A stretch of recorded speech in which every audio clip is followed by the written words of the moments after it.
Douglas Murray, let's bring you in now. Sorry, these cartoonists, do you think they were racists? Could I please come in and correct? You've given goodness knows how much time to this extremist Asghar Bukhari to have his say. Could I please now have my say about this? It's only 24 hours since a dozen people were gunned down in their offices in Paris. It's really rich that Sky News should be giving this platform at this moment. We're giving to this you your man platform, sir. Do give us your view. But who you've also allowed to just smear the people who were murdered so brutally in Paris yesterday. You've just allowed them to smear those people as racist. Not me. Charlie Hebdo, let me Douglas. please finish my point. Charlie Hebdo, you don't know this, like you don't know any of the background of this, Asghar, but Charlie Hebdo is a secularist, far left-wing, anti-racist magazine. It has made a particular delight in recent years, quite rightly, of lampooning and attacking very virulently the far right-wing leader, Marine Le Pen. You say rubbish because you don't know what you're talking about. Yes, I do. Let me make the more important point. Let me make the more important point on this. Actual debate, or are we going to talk about the actual issues here? Let me make the important point on this, which is that this is not to do with the war on terror, as Asghar Bukhari wants to talk about. This is about freedom of speech. Please let him speak.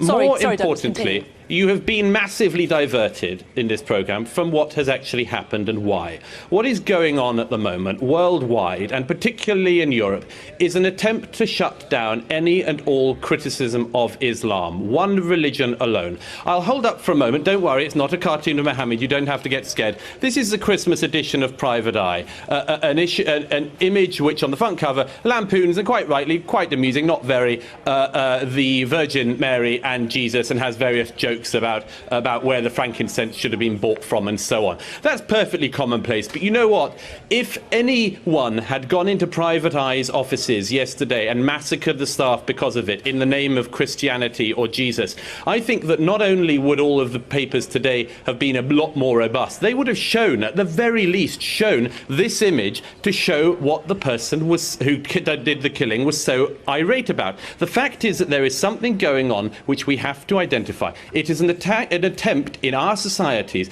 to make Islam, and in particular the founder Islam, immune from any criticism. It cannot be allowed to continue.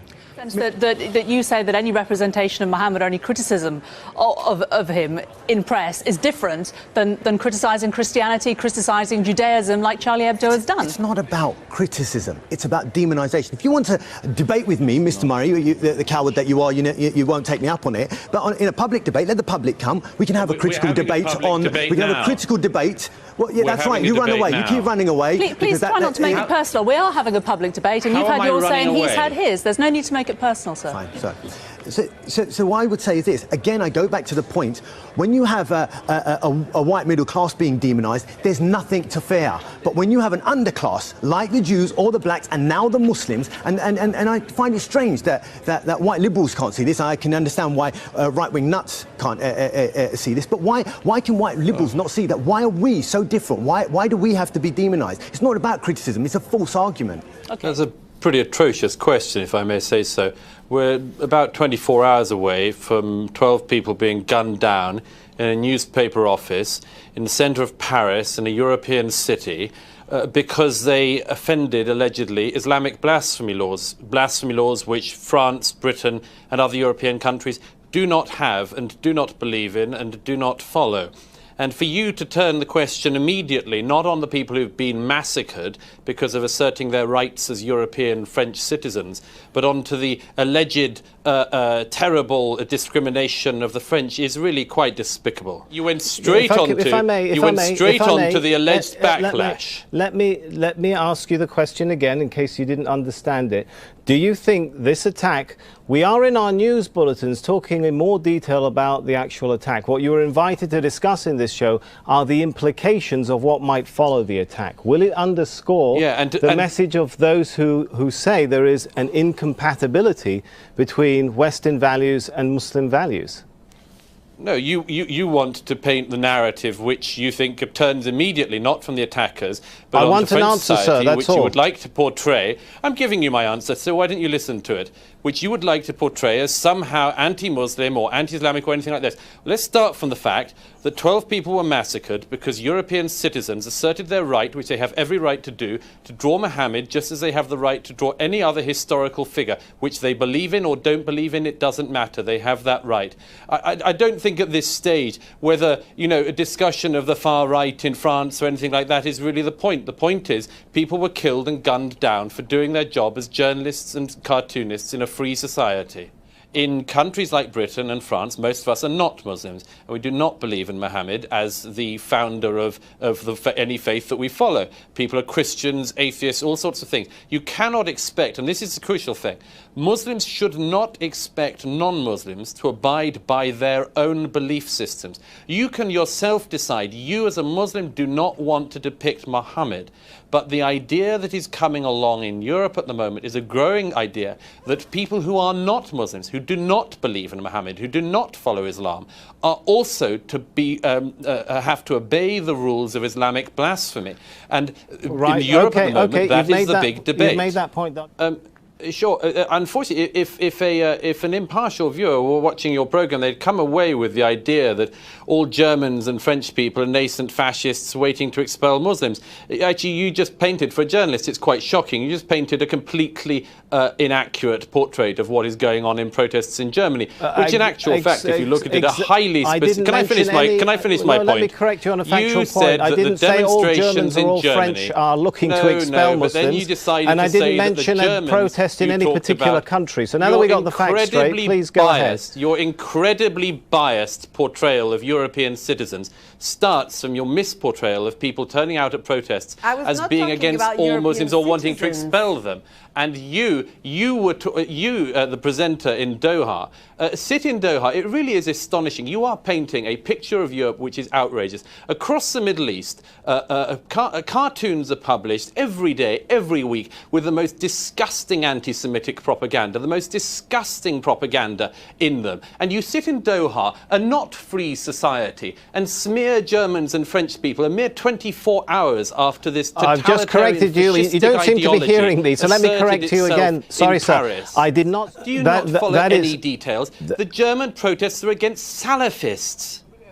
There is a problem in Europe, sir, and the problem is of Islamic fundamentalism. There is now also a secondary problem, which is that many people who do not like the Islamic fundamentalists are objecting to it. I suggest we unite in sorting out the first primary problem in order to also prevent the secondary problem from ever growing.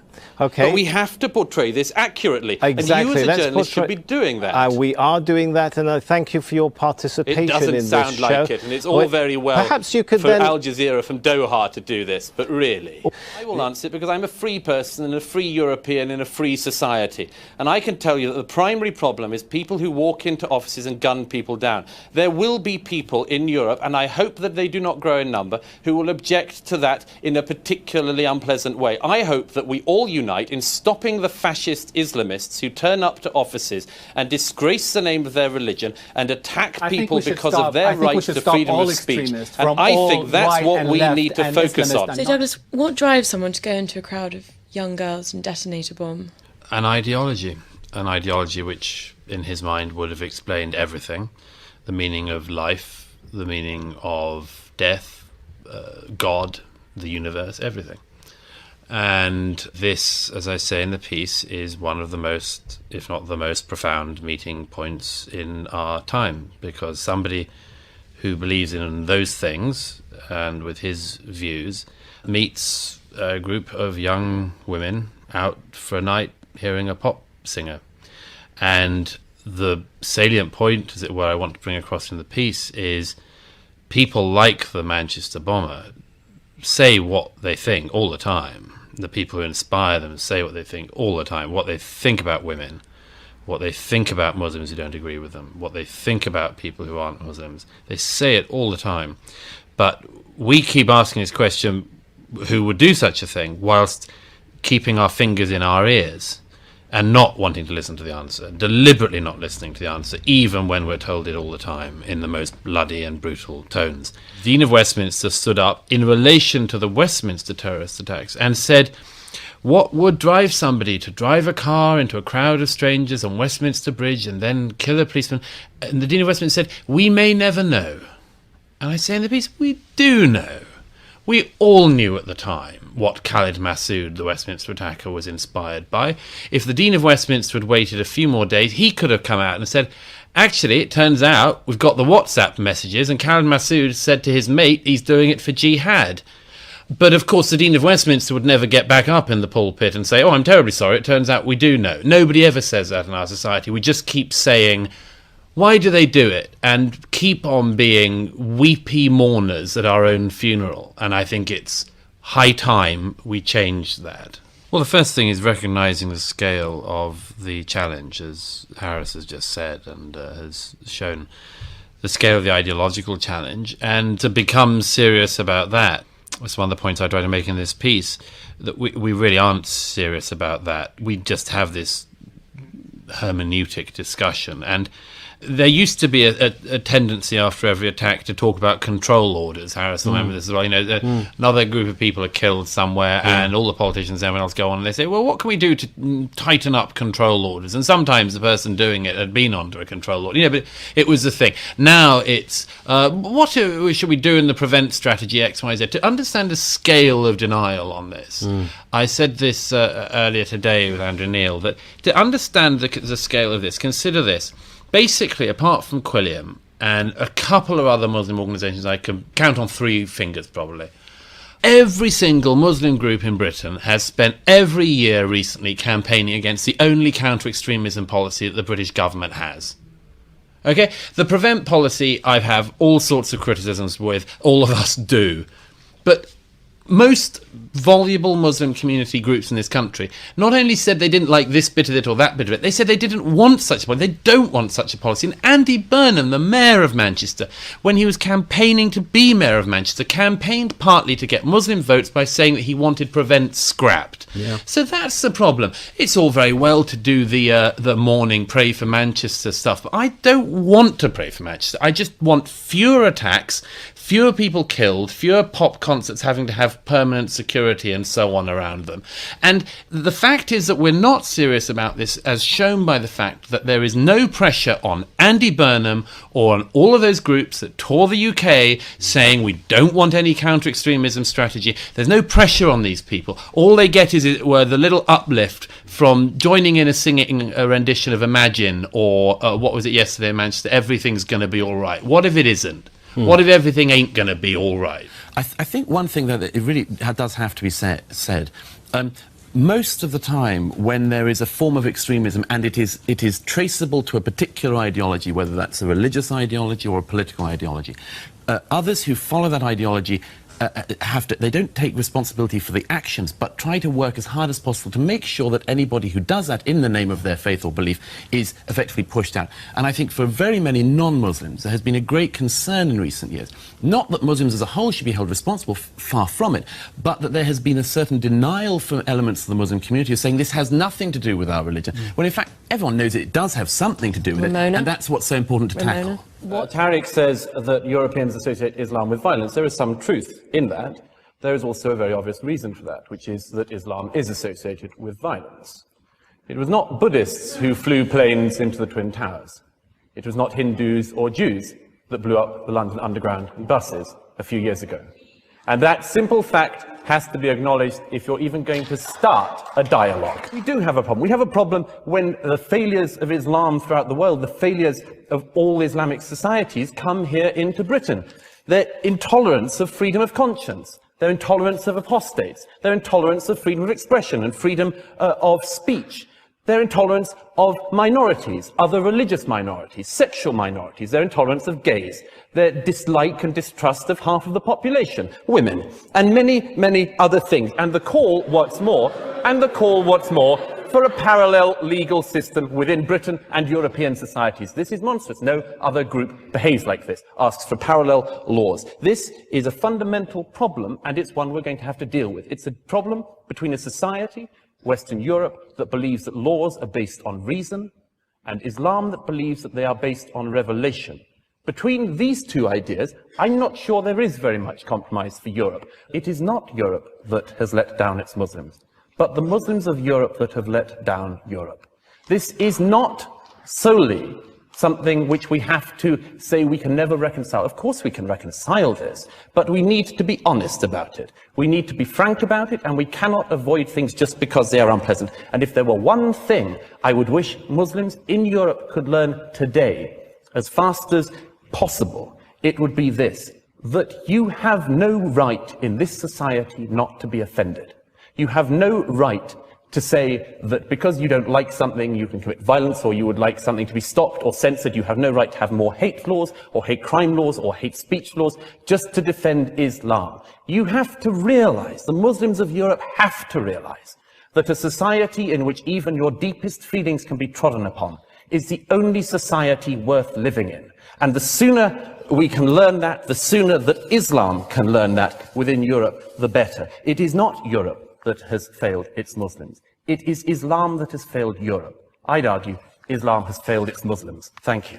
Come back to Douglas's point originally, which I think we need to probe more, is this idea that... Probe away. Is that this idea that British society, he listed the monarchy, he listed Parliament, that is somehow under threat from people from Eritrea, Ghana and Myanmar. That's not clear to me how that's the case. You've listed all these institutions, but you haven't really explained exactly what it is that is under threat from these people. You can do it on all sorts of things. You can do it on historical attitudes, or you can do it on, for instance, current social attitudes, which is, I'll throw out as one example. And take an example that Nikki just cited of tolerance. I think we agree in Britain that we're a tolerant country, we're meant to be a tolerant country, we try to be a tolerant country, and so on. There's been polling in recent years that actually shows that the more immigration you have, the less tolerance you have on certain issues, not because we, the British people, have become intolerant, but because people come with views of their own. Let me give you a very quick example. A poll carried out 2 years ago by YouGov asked people their opinions on homosexuality, morally acceptable or morally not acceptable. Across the country as a whole, about 14% of the British people said homosexuality not morally acceptable. In London, it was double that. Why would that be? Is it because London, the capital city, is just a particular home of homophobia? Or might it be, as I would suggest it is, because people come into the country with attitudes of their own? And you may deprecate that, and I deprecate that, but we should at least acknowledge it, and you're trying to cover it over. No, I think that actually, this poll, what's actually, there's a... There is a deep worry. It's one of the things I address in my book. There's a deep worry at the moment about the public and the political class thinking two different things. I very much worry about this in relation to this attack. The political class will be talking about the prevent strategy and so on, but the public will, I think, rightly be wondering, okay, we took this couple in as asylum seekers fleeing Gaddafi's Libya, and how did we get repaid? By their son going to Manchester Arena last Monday evening. And you see, this now is going to the root of a very big underlying bubbling problem across our whole continent, which is this fear. What if this is the future? What if even our acts of goodness get repaid in this way? And I'm very worried that if politicians do not start to look further than just the day-to-day on this, we've got a problem coming.